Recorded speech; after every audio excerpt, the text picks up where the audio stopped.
Right, join me for part 2 of Django's Garage on the Venturi, or on one of my favourite roads in Derbyshire. And it's been a few months since I've drove this car, and I forgot how good the steering is and the suspension on this car. We're on quite a undulating road, and it's just absorbing everything the road throws at it. It's just still very smooth, it's not twitching around or anything, it's very compliant, yet lots of feedback, really fun. It's a sublime suspension system on this car with the coilovers from the factory. It uses electric hydraulic steering and it gives perfect feedback. It's responsive but not twitchy, it doesn't tramline, it's not getting pulled all over the place. The other thing what's actually really good about this old Venturi is the actual brakes. The front calipers are BMW, I believe. The discs are a custom disc. You can actually get the discs still from a company called John Ashley Cars in the UK. They work on a lot of Venturis. Not been getting any brake fade actually on this drive at all. The engine really nicely pulls when that turbo comes in.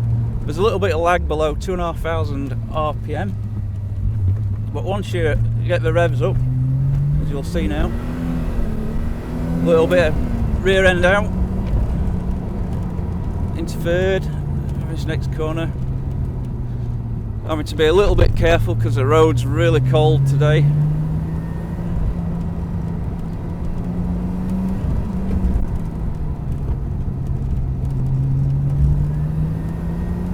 I just want to drive this car for many hours on this road. It just soaks and bumps up.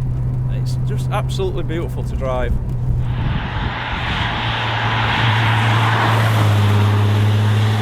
I'd always recommend test driving a car, but if you don't get to test drive a Venturi in your life, or if you take my word for it, it's lovely.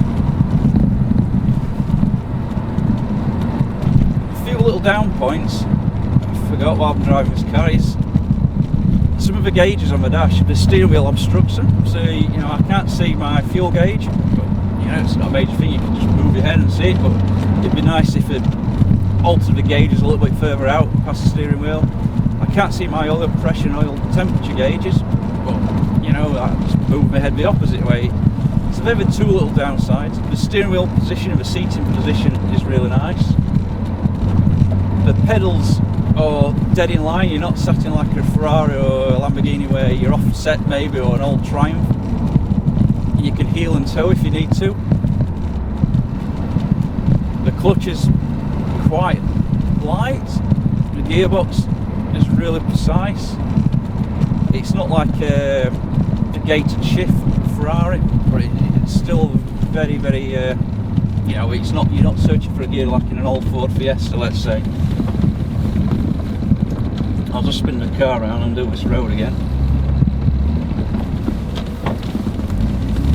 It is -2 out there, so there's a little bit of wheel spin.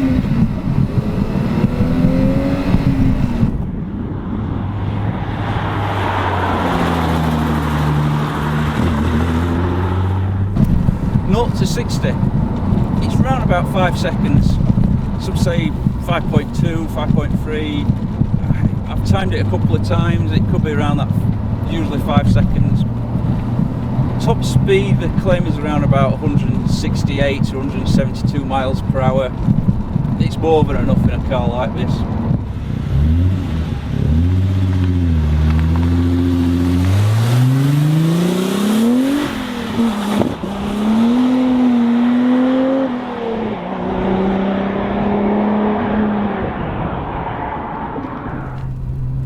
Fuel efficiency is pretty good if you're driving steady. It's very aerodynamic, it's a very light car, it's only 1200 kilos, so if you're just cruising along in 5th gear, you're probably getting around about 24 miles per gallon, which isn't bad for a 1990s old style engine. It's been out for a long time. If you're on the turbo, yeah, you're down into probably about 12-15 miles per gallon, maybe a bit less. Boost usually comes in around about 2,600 upwards. The red line is about 5.8, but generally around 5.2, 5.4 is where you're going to be changing for your next gear. The seats in this car, they really hold you through the bends. These wingback sort of bucket racing GT seats, let's call them. They're quite well sprung, so they're nice and comfortable. You could easily do, 3 or 4 days driving 200, 300 miles a day, and you will be well supported and actually you not have a sore bum. Traffic or any of the little downsides of this car? There's a little bit of squeakiness and rattle, but it's 1990s, and you're going to get that in a Ferrari or a Lotus.